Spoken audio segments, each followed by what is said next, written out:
Sir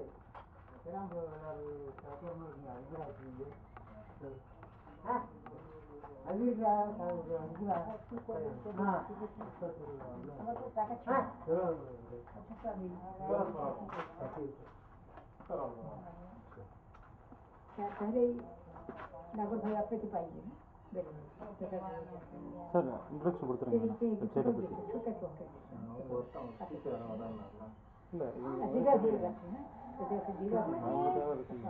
பார்த்தீங்கன்னா தேனி மாவட்டம் ஆண்டிப்பட்டி தாலுக்கா தேவர் colony அங்கேருந்து பேசிகிட்டு இருக்கோம். இங்கே பார்த்தீங்கன்னா கம்பேஷன் சேரிட்டபிள் ட்ரஸ்ட் அப்படின்ற ஒரு ட்ரஸ்ட்டை வந்து இங்கே வந்து நடத்திட்டு இருக்காங்க.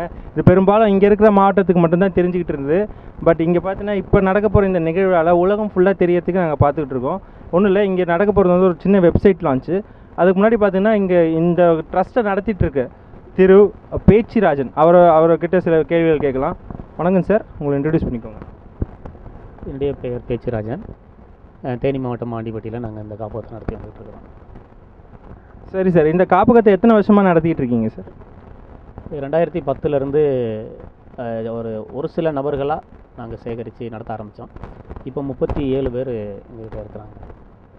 சரி சார், இதை நடத்துறதுக்கு உங்கள் வாழ்க்கையில் நடந்த எந்த ஒரு நிகழ்வு வந்து இந்த மாதிரி ஒரு ட்ரஸ்ட், இந்த மாதிரி ஒரு இயக்கத்தை நம்ம வந்து ஃபார்ம் பண்ணி ஆதரவற்ற மக்களை வந்து நம்ம பார்க்கணும் அப்படின்ற விஷயத்த உங்களுக்கு எப்படி, எந்த ஒரு நிகழ்வு வந்து உங்களை உறுதுணையாக இருந்துச்சு பண்ணுறதுக்கு? ஸோ எனக்கு என்ன அப்படின்னா, நான் ஒரு தாய் தாப்பங்களுடைய ஒரு ஆதரவு இல்லாமல் வளர்க்கப்பட்டேன். ஆதரவு இல்லாமல் நான் என்னுடைய சொந்தமாகவே அங்கங்கே சில வேலைகள் செய்து படித்தேன். அந்த நேரங்களில் என்னையை போல் உள்ள நிறைய உயிர்கள் ரோட்டில் அலையிறதை பார்க்கும்போது அவங்கள நேசிக்கக்கூடிய ஒரு இருதயம் எனக்குள்ளே வந்தது. இப்போ எனக்கு நிறைய நான் ஆதரவு இல்லாமல் இருக்கும்போது மதுரையில் ஒரு சர்ச்சில் வந்து எனக்கு இடம் கொடுத்து அவங்க என்னை பராமரித்தாங்க. அப்போ எனக்கு கடவுளுடைய காரியங்கள் செய்யணும் அப்படிங்கிற ஒரு விருப்பம் அதிகமாக இருந்தது. அப்போ பைபிளில் ஒரு வசனம் சொல்லுது, ஏழைகளுக்கு இறங்குகிறவன் ஆண்டவருக்கு கடன் கொடுக்குறான் அப்படின்னு சொல்லப்பட்டிருக்கு. அந்த வார்த்தை எனக்கு ரொம்ப பிடிச்சது. இந்த சிறியவர்கள் ஒருவனுக்கு நீங்கள் என்ன செஞ்சீங்களோ அதை எனக்கே செஞ்சீங்க அப்படின்னு சொல்லி ஆண்டவர் இயேசு கிறிஸ்து சொல்கிறாரு. அவருக்கு நம்ம ஏதாவது பண்ணணும் அப்படின்னா அந்த ஏழை உயிர்களுக்கு நம்ம பண்ணணும். நம்மளை மாதிரி இருக்கக்கூடிய மக்களுக்கு, தூக்கி வீசப்பட்ட ஜனங்களுக்கு நம்ம வந்து உதவியாக இருக்கணும். அப்படிங்கிறதுனால 2010 நாங்கள் இப்படி ஒரு சேவையை நம்ம செய்யணும்னு ஆரம்பித்து இந்நாள் வரைக்கும் நாங்கள் அதை நடத்திக்கிட்டு இருக்கிறோம். சரிங்க சார், இப்போ இந்த மாதிரி ஒரு ட்ரஸ்ட்டை பண்ணிகிட்டு இருக்கீங்க. கண்டிப்பாக இது பண்ணுறதுக்கு வந்து உங்களுக்கு வந்து சில கஷ்டங்களை நீங்கள் சந்திச்சிருப்பீங்க. அந்த கஷ்டங்களை எப்படியெல்லாம் நீங்கள் வந்து இது பண்ணி வந்தீங்க, தாண்டி வந்தீங்க அப்படின்ற உங்களோட எக்ஸ்பீரியன்ஸை கொஞ்சம் ஷேர் பண்ண முடியும்? கஷ்டம் அப்படின்னு கேட்டால் வாய்கிட்ட சொல்கிறது ரொம்ப ஈஸியாக சொல்லிடலாம். ஆனால் நடைமுறையில் ரொம்ப கஷ்டப்பட்டுருக்குறோம். நல்லா இருக்கிறவங்களே வந்து நம்ம வந்து பராமரிக்கிறதுங்க ரொம்ப கஷ்டம். இதில் மனநோயாளிகள் அப்படிங்கும்போது ரோட்டில் நாங்கள் அவங்கள எடுக்கும்போது எங்களை அடிக்க வருவாங்க, கடிக்கிறதுக்கு வருவாங்க. சொல்கிறது எதுவும் அவங்களால விளங்கிக்கிட முடியாது. நம்ம காட்டுற அன்பையும் அவங்க விளங்கிக்கிட முடியாது. நம்ம எவ்வளோ தான் அன்பு காட்டினாலும் அந்த அன்பு காட்டுற அந்த அன்பை வந்து அவங்க உணர்ந்துக்கிட முடியாது. அப்படிப்பட்ட சிரமங்களில் அவங்கள நாங்கள் எடுத்து கொண்டு வந்து அவங்களுக்கு மாத்திரை இதெல்லாம் ஆஸ்பத்திரியில் போய் வாங்கிட்டு வந்து அதை கொடுக்கும்போதெல்லாம் வந்து ரொம்ப சிரமப்படுவோம். ஒரு குறிப்பிட்ட நாளில் அவங்க வந்து குணமானாங்க. குணமானதுக்கப்புறம் அவங்க புரிஞ்சுக்கிடுறாங்க, நம்ம காட்டக்கூடிய அந்த அன்பை புரிஞ்சுக்கிடுறாங்க. ஆனால் ரொம்ப சிரமமாக எங்களுக்கு தெரியலை. காரணம் என்ன அப்படின்னா, ஒரு மனித உயிர், ஒரு மனுஷன் 100 வருஷம் வாழ்ந்தாலும் 36,600 நாள், அந்த நாளுக்குள்ளே வந்து சில கஷ்டங்கள், ஸ்கூல் லைஃபு, காலேஜ் லைஃப் இப்படி கழிஞ்சா, அப்புறம் திருமண வாழ்க்கைகள், மனைவி சரியில்லை, கணவன் சரியில்லை, இப்படி நிறைய ஜனங்கள் யாரை கேட்டாலுமே நிம்மதி இல்லை, சந்தோஷம் இல்லை, சமாதானம் இல்லை. அப்படி ஒரு நெருக்கமான ஒரு சொற்ப காலம் வாழக்கூடிய அந்த மனித உயிர்களுடைய வாழ்க்கையில் இவங்கள மாதிரி உள்ளவங்க கஷ்டப்படுறாங்க. ரோட்டில் நாங்கள் போகும்போது நிறைய ஒரு ஆயிரக்கணக்கான கொசுகள் அவங்கள கடிச்சிக்கிட்டு இருக்கிறத நாங்கள் பார்க்குறோம். ரெண்டாவது மழையிலையும் நனைவாங்க, வெயிலில் இது பண்ணுவாங்க. இப்படிப்பட்ட மக்களை பார்க்கும்போது இந்த உலகத்தில் கொஞ்ச காலம் வாழ்ந்தாலும் கூட இவங்களுடைய வாழ்க்கை இவ்வளோ ஒரு கேள்விக்குறியாக இருக்குது. இவங்களுக்கு நம்ம ஒரு ஆதரவாக இருக்கணும் அப்படிங்கிற என்னுடைய இருதயத்துக்குள்ள ஒரு பெரிய ஒரு உந்துதல் ஏற்பட்டது. அப்போ இப்படிப்பட்ட மக்களை நம்ம கலெக்ட் பண்ணுறதுக்கு என்ன செய்யலாம் அப்படின்னு யோசனை பண்ணோம். இந்த சாலை ஓரங்களில் இருக்கிறவங்கள காவல்துறையினர் இடத்துல பர்மிஷனை வாங்கி எடுத்துக்கொண்டு வந்து நாங்கள் இது பண்ணுறோம். நிறையா அதில் நாங்கள் பலன் பார்க்க முடியுது. கிட்டத்தட்ட நாங்கள் இந்த 4 வருஷம் நாங்கள் நடத்திக்கிட்டு இருக்கிறோம் அப்படின்னா கிட்டத்தட்ட ஒரு 22 பேர் குணமாகி அவங்களுடைய சொந்த வீட்டில் நாங்கள் ஒப்படைச்சிருக்கிறோம். இது எங்களுக்கு ஒரு பெரிய ஒரு ஆத்ம திருப்தி. இதை தவிர ஒரு சந்தோஷம் வேறு எதுவும் நாங்கள் அதை நினைக்கல. ஸோ உங்களுக்குள்ளே வந்து ஒரு நிஜமாக சொல்ல போனால் உங்களுக்குள்ளே ஒரு சக்தி, இந்த மாதிரி ஒரு உங்களுக்கு ஒரு ஆத்மாத்மான ஒரு இது நடக்குது அப்படின்னு நீங்கள் நினைக்கிறீங்களா? கண்டிப்பாக அது உண்மை. பட் நம்ம எவ்வளோ சம்பாத்தியம் பண்ணாலும் நம்மளுடைய மரணத்துக்கு அப்புறம் அது வந்து நமக்கு சொந்தமாக போகிறது கிடையாது. ஆனால் இப்படிப்பட்ட நம்ம செய்கிற புண்ணியங்கள், அந்த தர்மமும் அந்த தீமைகளும் அதனுடைய பிரதிபலன் நமக்கு கிடைக்கும் அப்படின்னு சொல்லி நாங்கள் அதை நினைக்கிறேன். இது நான் செய்யக்கூடிய நன்மைக்கு வந்து எனக்கு அதுக்குரிய பலன் கிடைக்குங்கிற ஒரு பெரிய ஒரு ஆத்ம சந்தோஷம், அந்த சமாதானமான ஒரு வாழ்க்கையில் எனக்கு இருக்கிறத நான் பார்க்க முடியாது. இவங்களோட இருக்கிறது எனக்கு ரொம்ப சந்தோஷம். நம்ம சொல்கிறதெல்லாம் கேட்பாங்க. நல்ல ஒரு வாழ்க்கை அப்படிங்கிறத நான் இதை உணர்றேன். எனக்கு கிடைச்ச ஒரு பெரிய பாக்கியம் அதை நான் கருதுறேன். இப்போ இந்த மாதிரி ஒரு மனநலம் இல்லாத மனநலம் பாதிக்கப்பட்ட ஒருவரை வந்து நீங்கள் கொண்டு வந்திருக்கீங்க. அவங்களுக்கு அந்த மாதிரி ட்ரைனிங் கொடுத்து அவங்கள நல்லபடியாக கொண்டு வந்திருக்கீங்க. ஸோ அதெல்லாம் உங்களுக்கு எப்படி இருக்குது? அந்த மாதிரி பண்ணுறப்போ வந்து உங்களுக்கு எந்த விதமான ஐடியாஸ் நீங்கள் பார்க்குறீங்க? புரியலை நீங்கள்? இல்லை, இப்போ நீங்கள் உங்களுக்கு ட்ரைனிங் கொடுத்துருக்கேன்னு சொல்கிறீங்க. அவங்க ட்ரைனிங் கொடுக்குறவங்க ஒருத்தவங்க ஒரு மாதிரி உங்களுக்கு ரியாக்ட் பண்ணுவாங்க. ஸோ அவங்க அதை எப்படிலாம் நீங்கள் அதை வந்து ஃபேஸ் பண்ணியிருக்கீங்க? எப்படி ஃபேஸ் பண்ணுறோம் அப்படின்னா, முதல்ல இவங்களை என்னுடைய சொந்த குடும்ப சகோதர சகோதரிகளை நினைக்கிறோம். பட் அந்த சகோதர சகோதரிகள் எப்படி இருக்கணும், என்னுடைய சொந்த அண்ணன் சொந்த தம்பி அப்படிங்கிறத இவங்க எல்லாருமே இங்கே சொல்லுவாங்க. இவங்களை நாங்கள் கலந்துருந்தோம். இவங்க இருக்கிற இடத்துல இருப்போம். அவங்கள போலவே மாறிடுவோம். இப்போ போய் இவங்க மண்ணில் விளையாடுறாங்க அப்படின்னா நாங்களும் அவங்களோட சேர்ந்து விளையாடணும். அப்படின்னா அவங்க நம்மளை புரிஞ்சுக்கிடுவாங்க. நம்ம அவங்கள ஒதுக்கும் போது தான் அவங்களுக்குள்ள ஒரு வெறித்தனம் இது வருமே தவிர, அவங்களோட நம்ம ஐக்கியம் ஆகிட்டோம் அப்படின்னா மனநோயாளினால் எந்த ஒரு பாதிப்புமே இல்லை. இவங்களோட இருக்கக்கூடியது வந்து எங்களுக்கு சந்தோஷமாகவும் இருக்குது, நிம்மதியாகவும் இருக்குது. மிக்க நன்றி சார். உங்களோட எக்ஸ்பீரியன்ஸ் எங்களோட ஷேர் பண்ணதுக்கு மிக்க நன்றி. அடுத்த நிகழ்வு பார்ப்போம். இப்போ பார்த்தீங்கன்னா வந்து இவங்க இந்த ஒரு சேரிட்டபிள் ட்ரஸ்ட்காக நம்ம வந்து இலவச வலைத்தளம் ஒன்று ரெடி பண்ணியிருக்கோம்.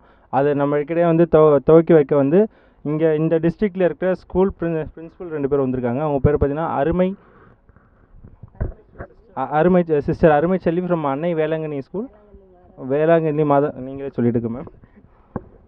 I am sister அருமை செல்வி coming from Velankanni Matha matric higher secondary school. Sir உங்களை அறிமுகப்படுத்திக்கோங்க. Thirugnana Sambandam, PG assistant mathematics, government hello higher secondary school.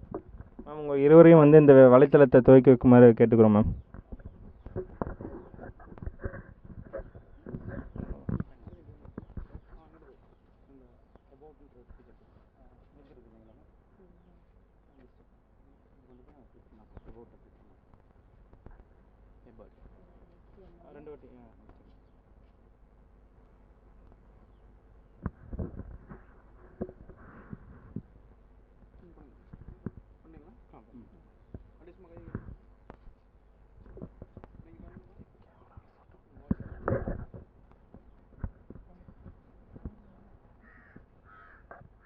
Sir அடுத்த ஹோம் பேஜ் ஓப்பன் பண்ணிடுங்க சார். ஹோம் பேஜ்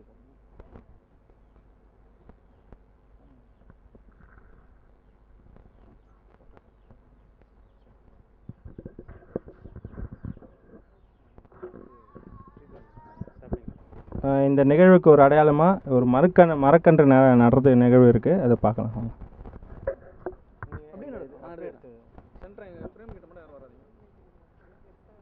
இல்லை மேம், அவங்க என்ன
ஸோ இப்போ பார்த்தீங்கன்னா சீஃப் கெஸ்ட் கிட்ட இந்த என்ஜிஓ பற்றி என்ன நினைக்கிறாங்கன்னு தெரிஞ்சுக்கலாம்.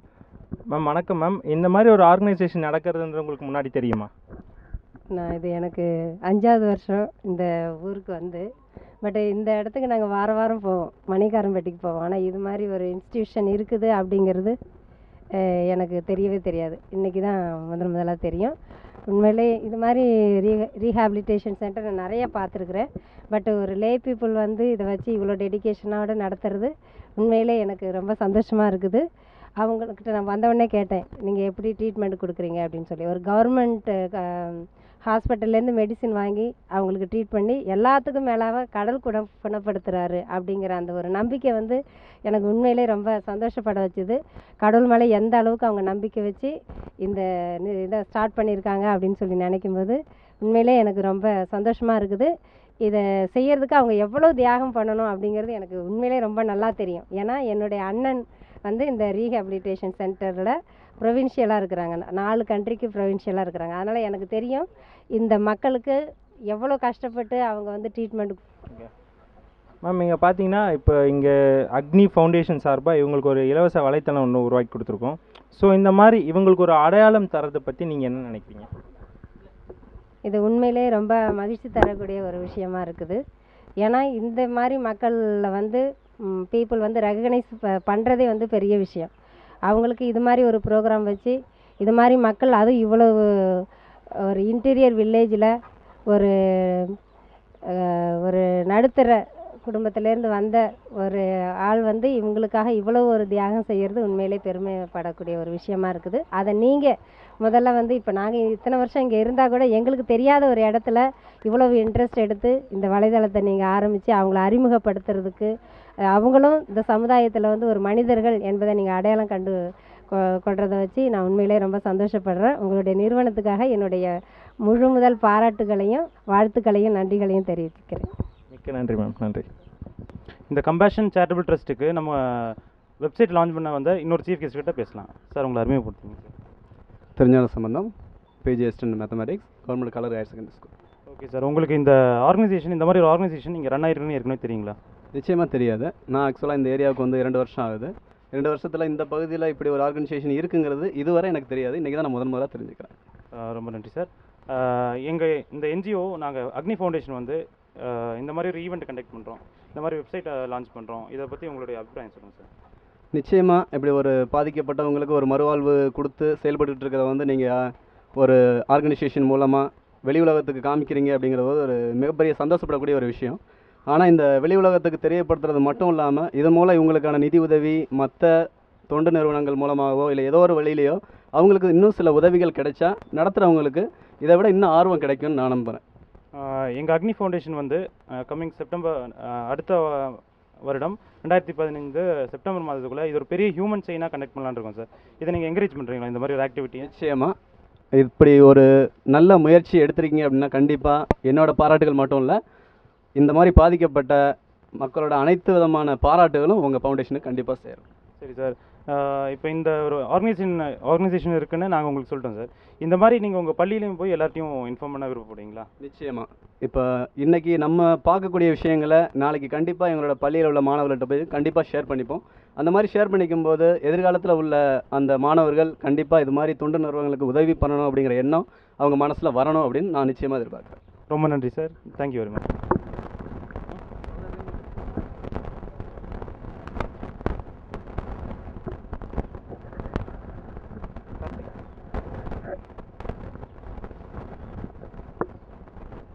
எங்கள் ஆர்எம் மிஸ்டர் கார்த்தி சாரை போய் எப்படி அப்ரோச் பண்ணார் அதை பற்றி சொல்லுவார். சார் என்ன மாதிரி ரியாக்ட் பண்ணார்? நம்ம இந்த மாதிரி ஒரு ஃபவுண்டேஷன் சம்மந்தமாக போகிறோம், சார் எப்படி ரியாக்ட் பண்ணான்னு சொல்லுங்கள். எனக்குங்களா? பட் இது வரைக்கும் யாருமே இந்த மாதிரி பண்ணது கிடையாது. ஒரு கம்பெனி ஒரு இண்டிவிஜுவலாக போயிட்டு இந்த மாதிரி போயிட்டு ஒவ்வொரு டிஸ்ட்ரிக்ட் வைஸாக ஒவ்வொரு ரெண்டு பேராக அரேஞ்ச்மெண்ட். சார் எப்படி அப்ரோச்? எங்கள் ஃபவுண்டேஷன்லேருந்து கார்த்தி வந்து உங்களை அப்ரோச் பண்ணியிருப்பார் சார். அவருடைய அப்ரோச் உங்களுக்கு எப்படி தோணுச்சு? அவங்க ஆரம்பத்தில் இந்த மாதிரியான நிறைய தொண்டு நிறுவனங்களுக்கு நாங்கள் ஹெல்ப் பண்ணுறோம். இதுக்காக ஒரு வெப்சைட் க்ரியேட் பண்ணி எல்லா மக்களுக்கும் வந்து இதை நாங்கள் தெரியப்படுத்துறதுக்கு நாங்கள் முயற்சி பண்ணுறோன்னு சொல்லி அக்னி ஃபவுண்டேஷன்லேருந்து வரோன்னு சொல்லி சொன்னாங்க. எங்களுக்கு இது தேவையில் இருக்கிறதுனால ரொம்ப ஒரு அவங்க சொன்னது வந்து பண்ணி கொடுத்தா நல்லாயிருக்கும் அப்படிங்கிற ஒரு சூழ்நிலை இருந்தது. அதன்படி இந்த காரியங்கள் எங்கள் வெப்சைட்டு க்ரியேட் பண்ணி கொடுத்துருக்காங்க. அவரும் சில ஓப்பனாக என்னுடைய காரியங்களும் நான் சொன்னோம், அவரும் சொன்னாங்க. பட் இந்த அக்னி ஃபவுண்டேஷன்லேருந்து எங்களுக்கு இப்படி ஒரு காரியங்கள் செய்து கொடுத்தது. குறிப்பாக வந்திருக்கிறவங்க குழுவினருக்கும், குறிப்பாக கார்த்திக் சாருக்கும் எங்களுடைய மனமார்ந்த நன்றியை தெரிவிக்கிறாங்க. அதே மாதிரி கார்த்திக் சார் நம்ம ஃபவுண்டேஷனோட ஹெட்டான பேச்சிராஜா சார் அப்ரோச் பண்ணப்போ அவர் எப்படி ஃபீல் பண்ணாருன்னு சொல்லுங்கள். ஃபஸ்ட்டு நான் இங்கே வரும்போது ஒரு பெரிய காடு மாதிரி இருந்தது. இங்கெல்லாம் மனுஷன் வந்து வச்சுட்டு இருக்காங்களா அப்படின்ற ஒரு ஃபீலிங் வந்தது. ஒன்ஸ் நான் உள்ளே என்ட்ரு ஆகிட்டு இவங்கெல்லாம் பார்த்ததுக்கு வெளில போகும்போது எனக்கு கண்ணிலேருந்து தண்ணி தான் வந்தது. அவர் கூட பேச முடியல என்னால். அவர் கொஸ்டின் கேட்குறதுல என்னால் ஆன்சர் பண்ண முடியல. அந்த ஒரு ஃபீலிங் இருந்துச்சு. ரொம்ப அருமையாக சொன்னீங்க. ஈவன் எங்களுக்கு நாங்கள் இங்கே வந்தப்போ எங்களுக்கும் இப்படி தான் தோணுச்சு.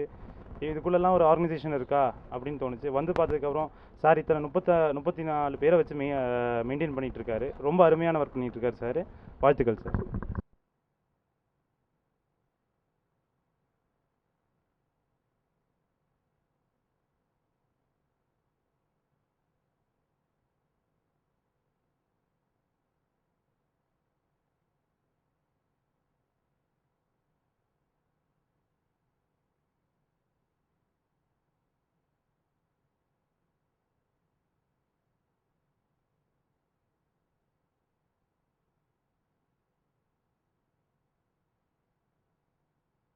இந்த கம்பேஷன் சேரிட்டபிள் ட்ரஸ்ட்டை வெப்சைட் லான்ச்சுக்காக வருகை தந்திருக்க கூடிய மேமுக்கு நம்ம ஒரு நினைவு பரிசு கொடுக்கலாம். அதை நம்ம சார் பேச்சிராஜா சார் கொடுப்பார்.